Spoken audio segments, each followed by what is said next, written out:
What is it about this chair? It's a big black leather rocking chair that is in Sam Spade's apartment. So what's the issue? Is there really a continuity issue here? Well, there is a continuity choice. There's a reason to break the continuity, but I don't think it's an error. The first time we see the leather chair, it's about 10 minutes into the movie. Sam Spade comes home to his apartment and he takes his coat off, throws that down onto the leather rocking chair. Then he takes his jacket off, he puts that into a different chair, takes his hat off and throws that onto the rocking chair. And then he sits down. And we do see the rocking chair rock just a little bit. A little bit later, Tom, his friend Tom, and the lieutenant show up to talk to him about this murder. They walk in, Sam tells them to sit. I love how he says it twice. Tom skips it and walks over to another chair. The lieutenant sits down into the rocking chair and we see it move. Sit down.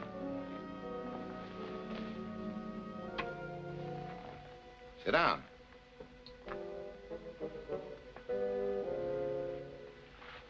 Drink. I think what Huston has decided is that whoever sits in that chair, how it rocks, how much it rocks, is going to give us a visual clue as to what these characters believe or some underlying character trait. Let's just say it's nervousness. Sam is never nervous. He never sits in that chair. But in this case, we have Tom, who's his friend. He doesn't sit in the chair. He's not nervous, even though he wants to know something, but he's not going to show it to Sam because he's not going to sit in it and rock. But the lieutenant does sit in it, and he rocks. I'm not saying he's nervous in the sense of being unhinged, but he wants something, and he's unsure of whether or not he's going to get it from Sam. Later on, Sam stands after they've had this discussion. I love how he says that he's standing. Right afterwards, the lieutenant stands up and the chair rocks. And Sam even says that they made him nervous. He uses the word nervous as the chair is rocking. I love it. Well, I know where I stand now. Sorry I got up on my hind legs, boys, but you fellas trying to rope me made me nervous. Maybe that is where the choice comes in here.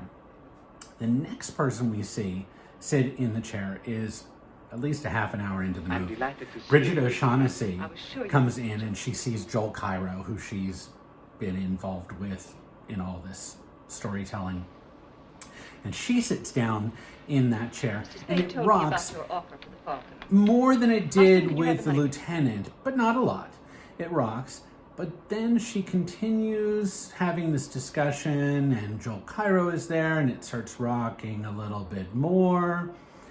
And then when she gets really angry at him and she gets up to slap him, she stands and that chair rocks like crazy.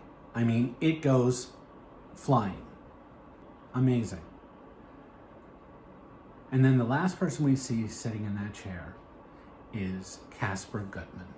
And Casper Gutman, the fat man, played by Sidney Greenstreet, he's the other character in this movie who thinks he's in control. He's very assured about his position. So when he sits in that chair with a certain gravitas, he thinks nobody can unhinge him, or unnerve him, I should say. Sam Spade comes in with Bridget O'Shaughnessy. Wilmer is standing there behind the door. He follows them with a gun. They walk in. Gutman tells them to come in and sit and have a chat. We're going to get comfortable. So again, they're talking about sitting. But he's sitting in that chair and we never see it rock. Never. Later on, after all this discussion about what's going to happen and who's responsible for what and are they going to get the Maltese Falcon, Gutman stands up. That is a big man. Gutman stands up to accuse Bridget O'Shaughnessy of being a turncoat. And that chair doesn't budge an inch.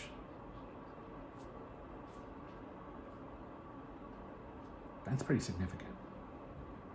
They stopped the rocking mechanism on it. Just because Sidney Greenstreet is a big man, and so maybe they did that on purpose because they said, we cannot have this big man stand up and have that chair rocking more than it did when Bridget O'Shaughnessy had been in it and stood up. It's going to distract the audience. Or what if it told the audience something about the character that Huston did not want to impart? So I think what this chair is, it's a visual clue, and this is a movie, it's not a play. The images are telling us the story. Huston very clearly breaks the continuity of this chair in order to tell the story. It's a visual clue. I think good filmmakers are willing to risk these kinds of issues just because it's better storytelling. Huston's choice of this is nearly invisible. I think it's effective, though. So, I don't think it's a continuity error.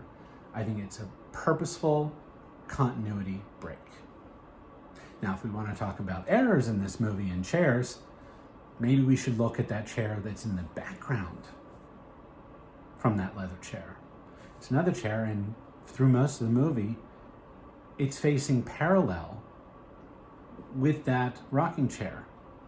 And then at one point, within 10 seconds of nobody even touching it, it shifts its angle. It clocks differently.